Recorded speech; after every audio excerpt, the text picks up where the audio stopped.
Le décor n'est pas habituel, vous le savez, le décor, il quitte son confort de différents plateaux, que ce soit celui de CML13 comme des autres médias que vous connaissez, à travers lesquels nous intervenons pour vous informer en Tahiti, mesdames, messieurs.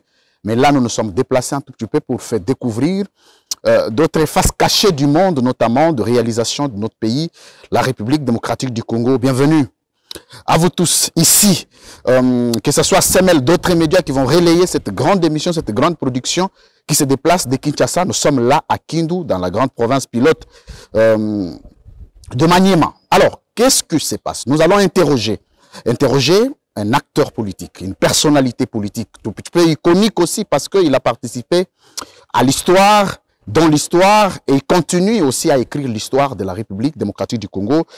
Il a été ancien Premier ministre, il a été ministre des Finances, directeur général de la BCECO, acteur politique, aujourd'hui à l'opposition, candidat président de la République démocratique du Congo aux élections dernières. Excellence Matata Ponyo Mapon. Bienvenue à ce plateau. Merci. Comment vous allez? Très bien. Alors nous avons le plaisir, parce que c'est très difficile de vous avoir, il fallait parcourir plus d'1h30 de Kinshasa pour Maniema. Nous sommes là, comme on peut le remarquer, à la prestigieuse université Mapon. Avant de revenir sur l'université et les différentes réalisations ici constatées, on a besoin de 30 secondes pour savoir ce que vous êtes exactement, ce que les jeunes Congolais, le jeune Quinois, le jeune du monde peuvent retenir de vous et de ce que vous êtes exactement en 30 secondes. Bien que difficile. Hein? Bien, je suis un natif de Kindu, dans la province du Maniema. J'ai fait toutes mes études primaires, secondaires, universitaires dans le pays. Je suis licencié en économie monétaire internationale, diplômé d'études approfondies en économie de développement, mais je finis. Je suis docteur en économie et enseignant à l'université protestante et dans d'autres universités. Et du point de vue professionnel, j'ai été économiste à la Banque centrale, chef de service de l'économie réelle à la Banque centrale. J'ai été conseiller au ministère des Finances, j'ai été directeur général au BCECO. J'ai été ministre des Finances, j'ai été Premier ministre et j'ai conseillé plus de 3 présidents de la République quand j'ai quitté mes fonctions de Premier ministre. Voilà. J'espère que j'ai réussi l'examen. Merci beaucoup. Avec grand plaisir et brio. Alors, il y a tout un quartier général, bien que sur votre profil, on pourra revenir avec le temps. Je rappelle ici aux téléspectateurs que cette émission est co-présentée avec mes éminents confrères qui se sont déplacés de Kinshasa. Ici, je vais passer tour à tour à Baton. Ils vont poser de questions à son Excellence, monsieur l'ancien Premier ministre Matata Ponyo, aujourd'hui député national. Je n'ai pas fait référence. Quartier général, un beau cadre. Ici, ça pouvait ressembler l'Europe, comme on pouvait le remarquer. C'est comme si nous étions en Belgique. École, université, hôpital, dans la fondation Matata. En 2 minutes, on va vous laisser le temps de nous expliquer les différentes réalisations. Ici, participées par vous, avant de revenir sur la grande construction de la ville de Kindu, parce qu'elle fait partie des villes les plus construites. Qu'est-ce qui est fait ici, avec l'aide de qui, avec le moyen de qui, et comment avez-vous fait, avec quelle durée? Si en 2 minutes, vous pouvez nous aider à comprendre les différentes réalisations de la Fondation Mapon où nous nous retrouvons actuellement. Mais écoutez, la Fondation Mapon est une œuvre caritative qui a commencé depuis 2006. Les gens ont tendance à croire que la Fondation Mapon a commencé, comme c'est le cas pour plusieurs acteurs politiques, a commencé avec mon arrivée au gouvernement. Non, ça a commencé en 2006 et mes activités étaient essentiellement dans la province du Congo central. Avec le temps, et ces activités se sont étendues dans l'ensemble du pays et notamment dans la province du Maniema et plus particulièrement dans la ville de Kindu. Quelles sont les activités qui concernent la Fondation Mapon? Vous avez d'abord l'école primaire. Vous avez l'école secondaire et vous avez au top l'université. Parce que quelqu'un ne peut pas étudier l'école primaire sans étudier l'école secondaire et sans terminer l'université pour être intellectuellement parfait. Et donc, c'est une suite logique. Nous avons un hôpital qui est l'un des 5 meilleurs hôpitaux privés à l'intérieur du pays. 5 meilleurs? Ah oui, bien sûr. Ce sont les spécialistes qui les disent.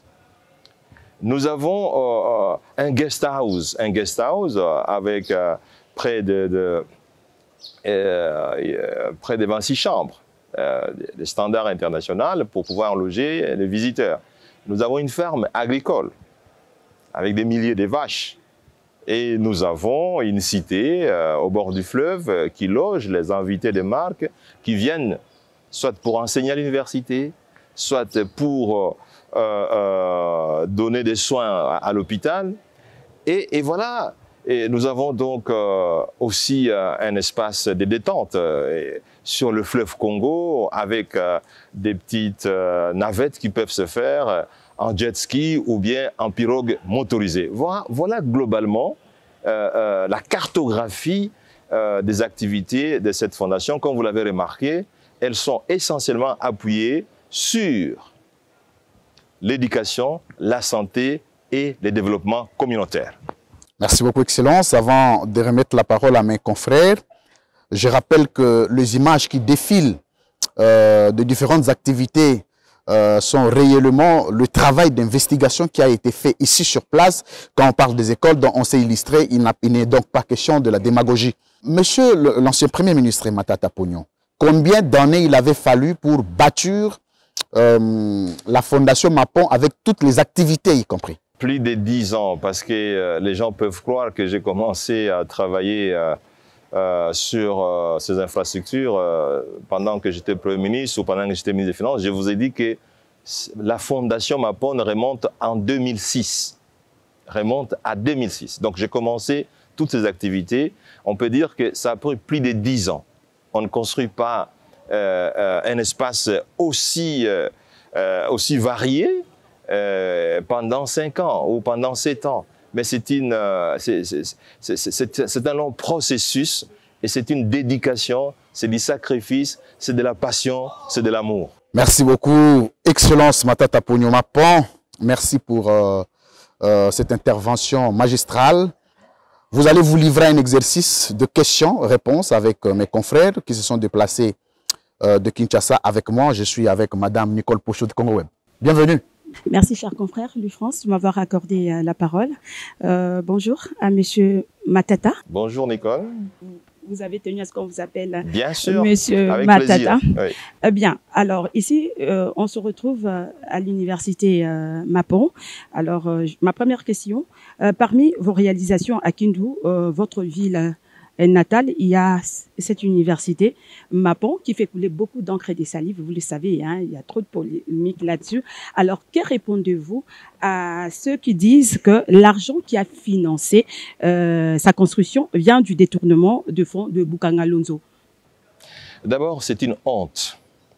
Moi, je pense que si moi j'étais de la presse, je n'aurais même plus posé cette question parce que c'est une honte. Une honte pourquoi? Parce que quand vous arrivez à l'entrée de cette université, vous trouvez une plaque qui reprend les noms de tous les donateurs. Ça, c'est de 1. Et ce sont des donateurs connus. Des entreprises minières, des entreprises commerciales, des entreprises bancaires et aussi des individus. 2. Il y a un audit qui a été réalisé par une entreprise d'audit internationale sérieuse, PricewaterhouseCoopers, qui certifie l'origine et l'utilisation de chaque dollar. Les rapports d'audit existent. PricewaterhouseCoopers existe. Troisième élément, il y a l'entreprise qui a construit cette université. Ça n'a pas été conçu par la fondation. La fondation a passé un contrat avec une entreprise. Aucun dollar de la construction de cette université n'est passé par la fondation.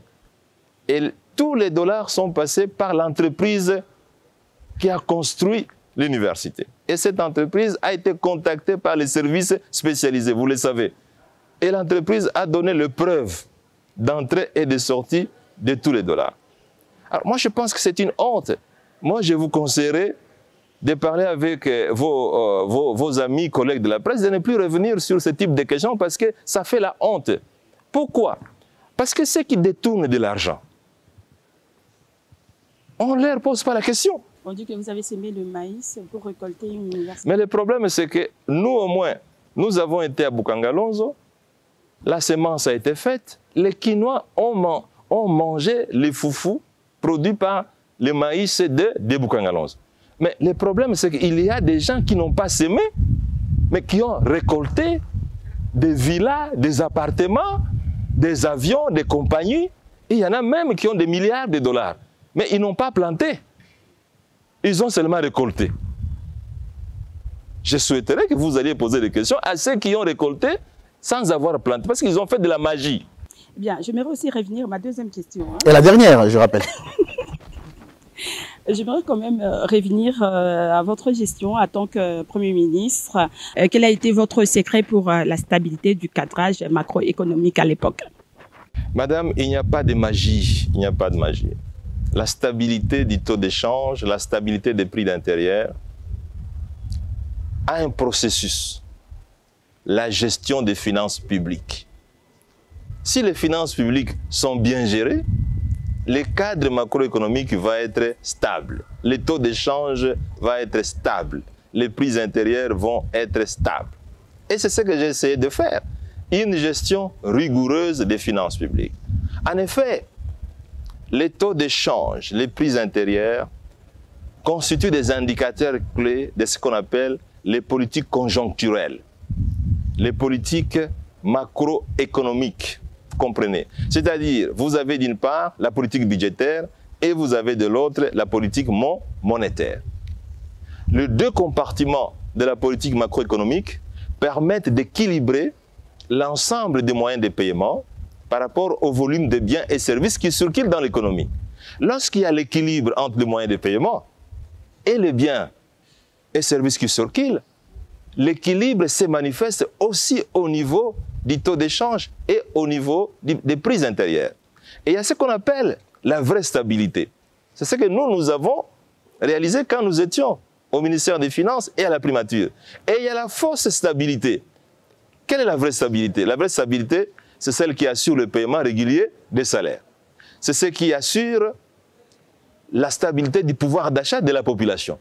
Et c'est ce qui assure l'investissement dans les infrastructures. Vous avez vu Congo Airways, vous avez vu les bâtiments intelligents, vous avez vu les routes qui ont été faites. Ça, c'est la vraie stabilité. La fausse stabilité, c'est celle qu'il y a après moi. Une stabilité avec des retards de paiement des salaires. Une stabilité sans infrastructure. Une stabilité avec des saletés dans la ville. Mais écoutez, ça, c'est la stabilité de la malédiction, du sous-développement. Voilà.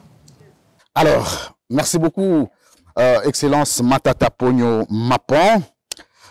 En attendant prendre l'autre confrère, ici en passant dans la ville, on vous appelle Wakumbingu.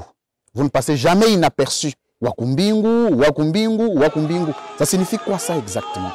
Bon, Wakumbingu, pour ceux qui connaissent les Swahili, littéralement, ça veut dire un homme providentiel. Un homme providentiel. Si on veut un peu caricaturer, on veut dire un homme céleste, un homme qui vit au ciel. Voilà. Donc, mais du point de vue sémantique, c'est un homme providentiel. Voilà. Merci beaucoup. C'est très profond. Je vais prendre Jean-Pierre Kayembe. Bienvenue. Il est de Politiquant, un média très suivi de la République démocratique du Congo. Jean-Pierre, bienvenue. Merci beaucoup. Vous avez des questions? Bonjour, monsieur Mapon. Bonjour, Jean-Pierre, et bienvenue à Kindu. Merci beaucoup. Ma ville natale. On sent que vous êtes un petit dieu sur vos terres. On vous sent chez vous, calme. J'embraye sur ce que Louis-François a dit. On vous appelle ici Wakumbingu. Comment vous sentez-vous quand, à chacun de vos passages, à chacune de vos sorties, vous drainez une foule? Comment vous sentez-vous quand ces grappes humaines s'agrippent autour de vous, vos adultes, vous qui n'aimez pas la gloire, d'après ce qu'on a appris quand vous étiez à la primature? Oui, je pense, Jean-Pierre, vous avez là abordé une question d'une élévation philosophique et spirituelle très importante. en fait, votre question plonge les racines dans les questionnements de l'existentialisme. C'est-à-dire, se poser la question, quel est l'essence de votre existence sur la Terre? Et je crois, quand vous cherchez des réponses, même dans des livres aussi lus, comme la Bible, comme le Coran, vous trouvez des réponses claires et nettes. L'essence de la vie d'une personne sur la Terre, c'est d'être utile à la communauté. C'est de servir les autres. C'est de contribuer à l'amélioration des conditions de vie de la majorité. Voilà ce que nous avons essayé de faire quand nous étions au gouvernement, comme ministre des Finances et comme Premier ministre. Évidemment, sous le leadership du président Joseph Kabila Kabange, j'ai dû mettre en application son programme d'action. Et ce programme a permis, comme on l'a fait dans l'ensemble du pays, de moderniser aussi les infrastructures. Et c'est plus Kindu qui en a été bénéficiaire. Écoutez, Jean-Pierre, vous êtes un professionnel. Je peux vous demander d'initier une enquête professionnelle pour savoir combien de millions de dollars ont été investis dans cette ville ou dans cette province, et vous faites la même technique ou le même exercice sur d'autres provinces, vous serez surpris qu'il y a énormément de fonds qui ont été investis dans d'autres provinces. Voilà. Donc là, je crois que pour ceux qui disent que voilà, beaucoup a été fait ici, je crois qu'ils se trompent. Mais revenons à votre question. La magie. Ces mineurs, ces enfants qui ont 2, 3 ans, 4, qui crient Wakumbingu à chacun de vos passages. Oui, mais justement, parce que la population du Maniema, la population des Kindu, a réalisé que pour une fois, il y a un opérateur politique qui s'occupe conformément à la philosophie politique, qui s'occupe du bien-être de la population. La population avait besoin des routes goudronnées, elle a eu les routes goudronnées. La population avait besoin d'électricité, elle a eu de l'électricité. La population avait besoin des écoles primaires, elle a eu des écoles primaires. Elle avait besoin des écoles secondaires, elle a eu des écoles secondaires. Elle avait besoin des universités, elle a eu des universités. Mais la population s'est réalisée que, mais enfin, les charges politiques servent aussi au bien-être de la population. Et la seule façon de reconnaître et d'encourager les autres fils de ce pays, c'était de pouvoir lui donner quelque chose. Et on m'a surnommé Wakumbingu, un homme providentiel. Alors, à la rigueur, qui n'aime pas la gloriole, se laisse prendre. Je vous ai vu sourire. Ben, écoutez, Jean-Pierre, même si vous êtes humble, quand les gens vous disent vous êtes Wakumbingu, vous êtes Mwenye Boulongo, c'est-à-dire le propriétaire terrien.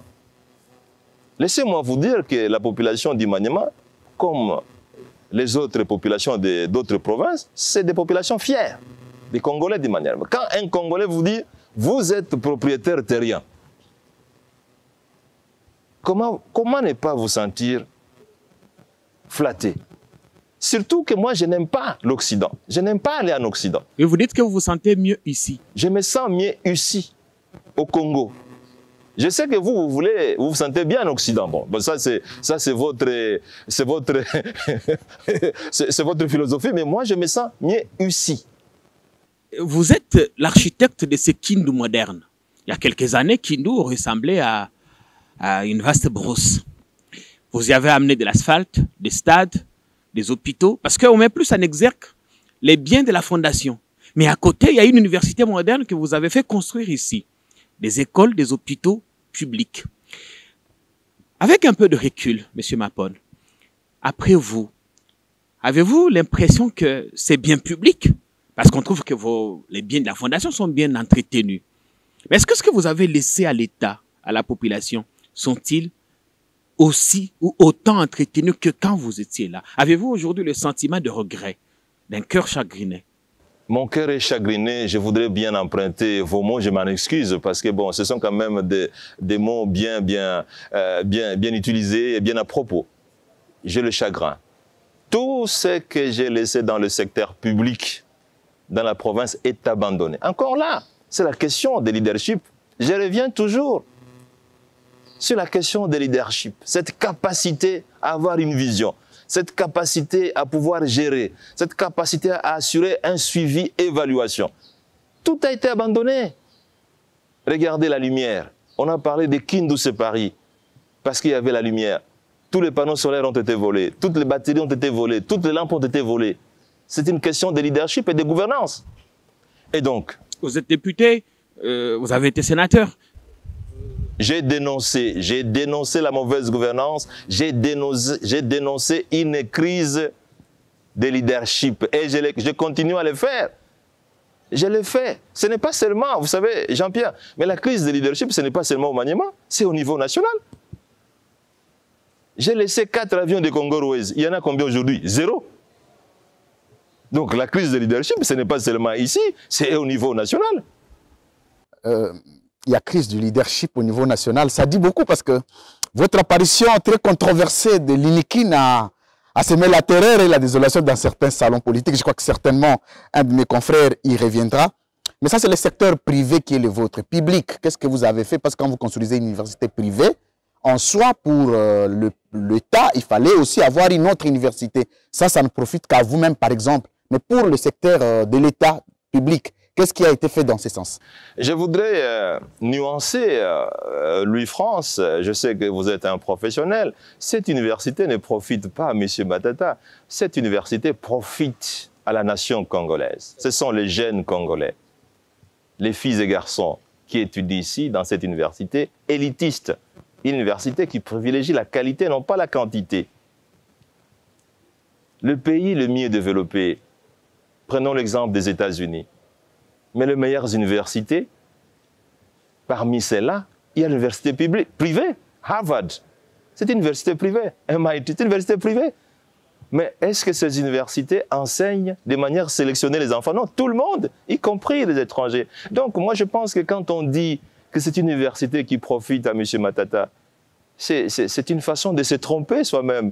Cette université a vocation publique, l'éducation, c'est un volet public.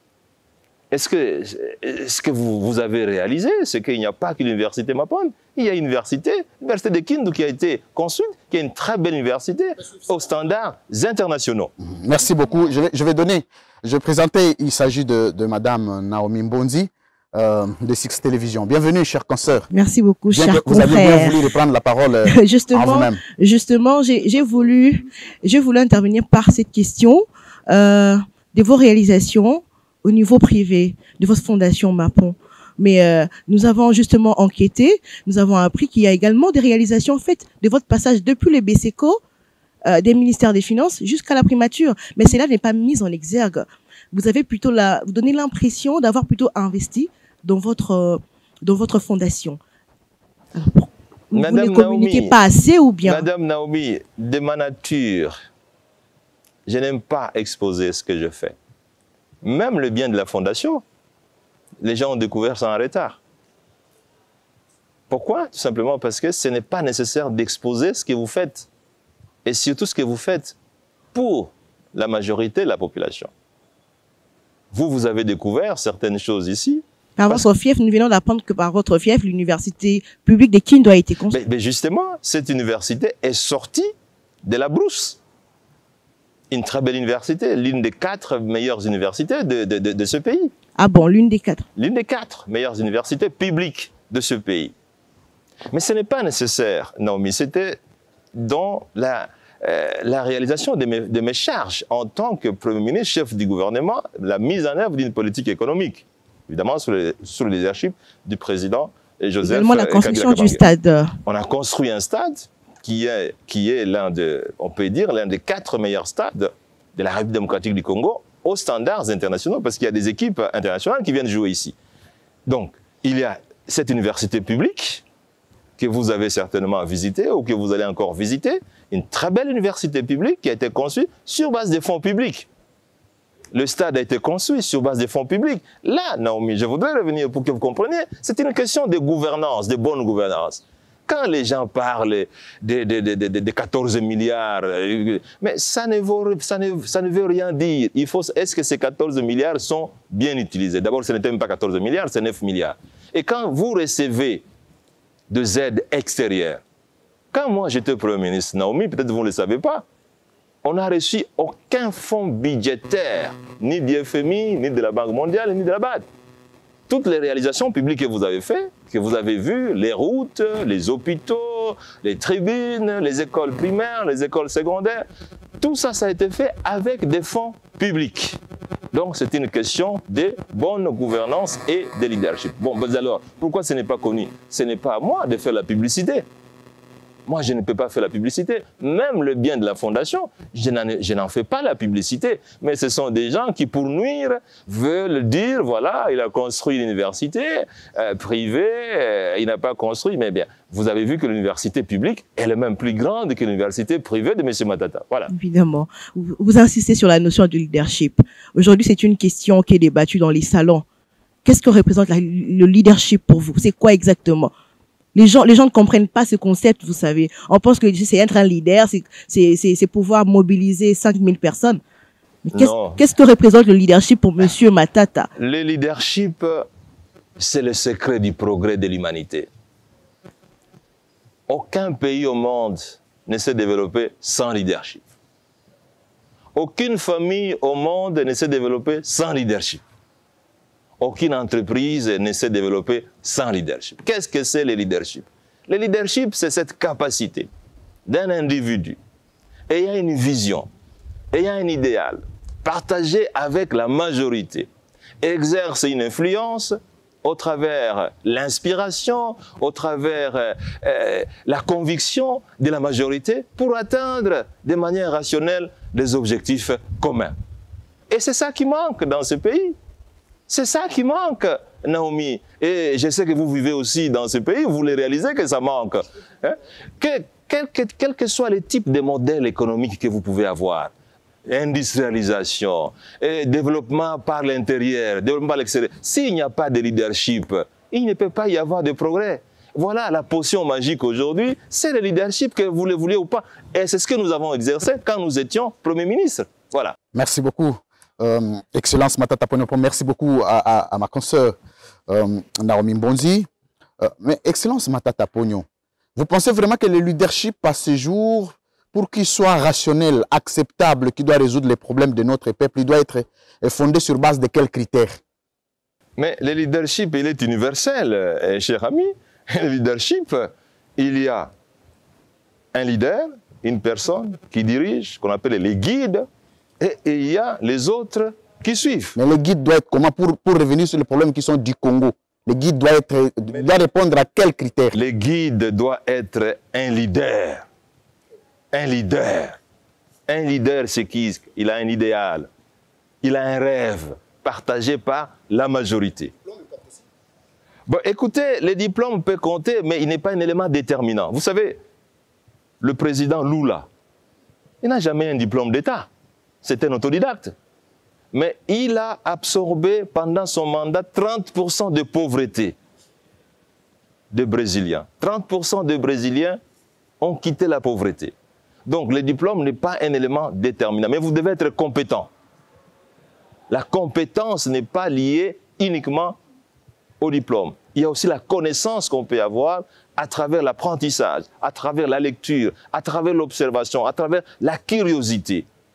Patrick Lokala, il est de Télénews RDC. Il est avec nous. Patrick Lokala, bienvenue. Merci beaucoup. Face au premier Matata. Bonjour, premier. Bonjour, Patrick. Comment vous n'avez pas pu, avec tout le pouvoir que vous avez eu, de connecter un peu la province du Maniema aux autres provinces? Je prends l'exemple de chez moi. Le Sankuru, qui est tout proche ici, le Sankuru est inaccessible. Alors que peut-être vous auriez pu faire quelque chose. Certains ressortissants du Sankuru ne disent pas que vous êtes injuste, mais ils estiment qu'ils auraient pu bénéficier quand même de vos pouvoirs pour connecter finalement cette province totalement enclavée avec celle du Maniema, pour permettre aux Sankurois d'évacuer par exemple les denrées alimentaires et tout le produit qu'il y a là-bas. Mais aussi la voie ferroviaire n'est plus praticable. Beaucoup de gens disent que vous auriez pu moderniser ça pour qu'il y ait du trafic entre le Louchois et nos compatriotes du Maniema, mais tout cela n'a pas été fait. Est-ce que dans votre projet de désenclavement de Kindu, vous n'avez pas inclus la problématique de l'accessibilité et de connectivité aux autres provinces voisines? Cher Patrick, laissez-moi vous dire que beaucoup de choses ont été faites, mais c'est peut-être l'occasion de vous en parler parce que en 2 ou 3 jours, vous ne pouvez pas vous documenter sur l'ensemble des réalisations. Cette ville que vous voyez, ou cette province du Maniema, était désenclavée. Évidemment, quand je suis arrivé Premier ministre, elle était totalement enclavée comme aujourd'hui. Mais nous sommes rentrés à la case de départ, Louis-France. Quand je suis arrivé, on a désenclavé cette ville. On a acheté des locomotives neuves, vous pouvez vérifier. Des locomotives neuves qui étaient basées à Kalemi et qui ont permis de réaliser des trains hebdomadaires entre Kalemi et Kindu. Il y a eu aussi des locomotives neuves qui ont été achetées, qui ont permis de desservir Lubumbashi par la voie ferrée. Il y a eu donc des trains et la plupart des étudiants qui étudient ici, qui ont commencé à étudier ici, venaient par train. Donc, il y avait au moins 2 trains par mois qui faisaient Kindu-Lubumbashi. Il y a eu aussi des bateaux qui n'existaient pas entre Kindu et Ubundu. Posez la question à la population, il y avait des bateaux. On a inauguré des nouvelles locomotives entre Kisangani et Ubundu, alors que j'étais encore Premier ministre. Donc, les réseaux ferriers ou ferroviaires entre Kalemi et entre Kisangani et Ubundu a fonctionné. Et les bateaux entre Ubundu et Kindu a fonctionné.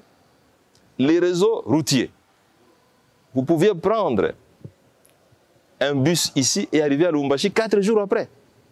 Vous pouviez prendre un bus ici, arriver à Kasongo et rentrer le même jour. Kasongo est à plus ou moins 250 km d'ici. Vous pouviez prendre un véhicule, aller à Bukavu, en 2 jours vous arrivez. Donc la ville de Kindu était totalement désenclavée. Évidemment, il y avait aussi la compagnie aérienne congolaise qui pouvait faire 4 fois le vol par semaine. Donc, Patrick, évidemment, ce n'est pas de votre faute, vous n'étiez pas informé. La ville de Kindu ou la province du Maniema était totalement désenclavée. Mais toujours la question de leadership, la question de gouvernance, après mon départ, 8 ans après, mais écoutez, toutes les routes se sont refermées, les locomotives ne fonctionnent plus, les rails sont envahis par les herbes, et les bateaux ne fonctionnent plus, les rails, bon, qu'est-ce que moi je peux faire? C'est un problème de leadership et de gouvernance. Je finis par là, mais les Sankourous disent mais les Sankourous aussi. Injuste à leur égard parce que la route n'a pas été... Non, je peux vous dire, et là vous avez raison, ça vous parlez d'une route transnationale, cette route-là, effectivement, n'a pas été totalement réhabilitée, mais elle a été au moins aménagée parce qu'il y avait quand même des gens qui pouvaient réaliser des voyages à moto. Voilà. Mesdames, Messieurs, nous prenons le dernier virage de ces grands magazines. Alors, pour CEMEL, c'est une libre opinion. Pour d'autres chaînes, vous allez suivre ça, non à la balkanisation, Six Télévision, Congo Web Télévision, mais aussi Télénews, tel que je l'ai dit, parce que le précédent était Patrick Local. Nous sommes avec le premier Matata Ponyo Mapon. On va prendre le dernier virage. Il s'appelle Nonon Kourumawawisa. Il est de CEMEL 13 Télévision, libre et débat. Bienvenue, confrère. Merci, Louis-François Kozikessa. Premier, bonjour. Bonjour. Alors, nous allons un peu changer de secteur parce que ce secteur s'avère très important pour les Congolais. Il s'agit de la défense et de la sécurité des Congolais.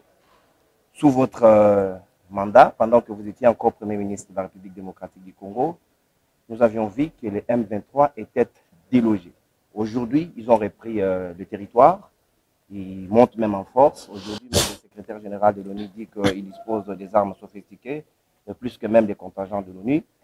Est-ce que avez-vous une recette particulière que vous avez mise en place qui a fait en sorte que la République démocratique du Congo ait la capacité de déloger ces mouvements rebelles et qu'aujourd'hui, le pays n'est pas à mesure de se faire respecter ou plus d'un Congolais se demande qu'est-ce qui se passe aujourd'hui? Il n'y a pas de recette magique. C'est toujours un problème de leadership et de gouvernance. J'ai été nommé Premier ministre en avril 2012. Au mois de mai 2012, je me suis retrouvé à Bunagana. qui n'étaient pas encore occupés. J'ai échangé avec les militaires qui étaient au front. Ils m'ont dit, et c'est un secret de polichinelle, vous le savez, qu'ils n'avaient pas suffisamment de munitions, qu'il y avait un problème de compatibilité entre les munitions et les armes, qu'il y avait un problème des rations alimentaires, qu'il y avait un problème de gestion de leur famille qui n'était pas, du point de vue alimentaire, en sécurité, qu'il y avait un problème de paiement des salaires. On a tout résolu. J'ai reçu les instructions du président de la République, Joseph Kabila Kabange, et on a essayé de manière holistique avec le ministre de la Défense, avec le ministre des Finances, avec le ministre du Budget, le chef d'état-major général de l'armée, le général Etumba. Nous avons renforcé les capacités de l'armée congolaise. Les résultats, le M23 a été délogé. Moi qui vous parle, j'ai reçu avec la chair de poule les honneurs des forces armées congolaises sur les collines de Tchanzu. Et les forces armées congolaises ont reconnu que la prise en charge des leadership et de gouvernance leur a permis d'exercer leurs fonctions régaliennes, de la protection des espaces nationaux, de la protection des biens et des services. Il n'y a pas de magie, c'est une question de leadership et de gouvernance. Voilà. Une dernière question pour finir, Premier Matata Ponyo. Vous mettez beaucoup plus l'accent sur l'éducation. À votre époque, vous aviez un projet dans votre programme de gouvernance, la construction de 1000 écoles. Là. Aujourd'hui, les pays appliquent le programme de la gratuité de l'enseignement, mais il se pose un problème d'infrastructure.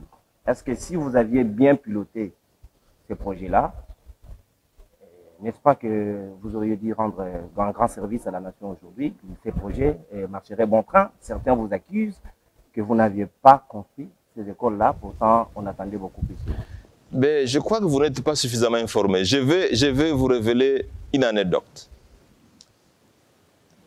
Le 15 du mois passé, le 15 juin, je participe comme tous les députés nationaux à la clôture de la session parlementaire. Je vois un collègue député qui s'approche de moi. Je préfère taire son nom et sa province d'origine. Il dit, Monsieur Matata, est-ce que je peux m'approcher de vous? J'ai dit, mais bien sûr, il n'y a aucun problème. Il dit, je voudrais vous remercier au nom de la population de mon territoire. Parce que depuis que le territoire existe, les seuls bâtiments en briques, les seuls bâtiments en tôle, c'est le bâtiment que vous avez construit pour une école. Est-ce que vous comprenez ça? Il dit, depuis que le territoire existe, le bâtiment en matériaux durables, tôlé, c'est l'école primaire qui a été construite. Non, je pense que vous n'êtes pas suffisamment informé. Et croyez-vous que les 1000 écoles avaient été réalisées? Non, on a construit 780 écoles.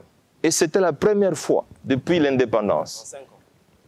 Non, c'était en 3 ans, parce que le projet a commencé un peu en retard. La mise en œuvre, c'était en 3 ans, on a construit 780 écoles. Laissez-moi vous dire, avec toute la sincérité, que depuis que je suis parti, on n'a jamais construit 780 écoles. Ça fait 8 ans.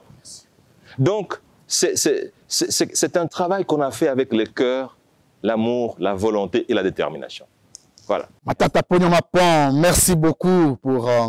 on vous connaît, hein, l'homme a un article de français facile. Alors, on va terminer cette émission en beauté en vous soumettant à un exercice si facile. En 1 minute, vous-même, vous êtes aujourd'hui modèle politique pour plusieurs. C'est qui votre modèle politique? Écoutez, j'ai beaucoup de modèles politiques. Seul, hein? Mais Lumumba constitue certainement une référence. Une référence. D'abord, c'est un héros national. Il avait la passion pour ce pays. Merci. Il a parlé de l'indépendance économique pour ce pays. Jusqu'aujourd'hui, nous sommes colonisés du point de vue économique. Bon, c'est une mauvaise colonisation, parce que c'est une colonisation des Congolais par les Congolais eux-mêmes. Merci. Alors, une dernière, c'est là où on terminait complètement cette émission. Depuis que le président Tshisekedi est au pouvoir, étiez-vous déjà arrivé à les prendre au téléphone? Vous aviez déjà échangé de vive voix? Déjà ou non? Non, on n'a jamais échangé au téléphone. Alors, merci, mesdames, messieurs. Nous avons terminé en beauté cette émission. J'ai rappelé que nous sommes à Kindu. Elle aurait été choisie comme province, je parle de la province, ou la ville de Kindu aurait été choisie comme province pilote parce que c'est par ici que plusieurs actions de développement et de désenclavement sont passées. Alors, on va poursuivre cette émission. Sûrement, on va arracher encore son agenda pour continuer à vous donner la quintessence de plusieurs informations quand il était Premier ministre et jusqu'aujourd'hui à l'opposition. Le reste, la prochaine émission, sûrement, on reviendra sur ses actions au niveau de l'opposition et ses ambitions après 2023. Il l'a rappelé dans le couloir ici, ça, ce n'est pas un secret, qu'il continue à nourrir ses ambitions présidentielles, sûrement pour 2028. Je dis merci pour la réalisation de Floride Zantoto. Il était avec nous du début à la fin. Il est à l'ombre parfois, mais il apparaît aussi quand il faut. C'était un éminent confrère que je salue en passant. Merci à l'équipe technique qui nous a tenu compagnie. Merci à Nicole Pouchot. Merci à Jean-Pierre Kayembe Tatou. Merci beaucoup à Patrick Lokala. Merci à Madame Naomi Mbonzi. Et merci beaucoup à Nononkuru Mawawi. Ça, c'est par-ci que nous terminons cette émission Excellence. Merci beaucoup de cette marque de considération. Sûrement, nous en sommes fiers et vous nous ouvrirez des portes pour la prochaine occasion. On va se lever pour se dire bonjour. Merci beaucoup.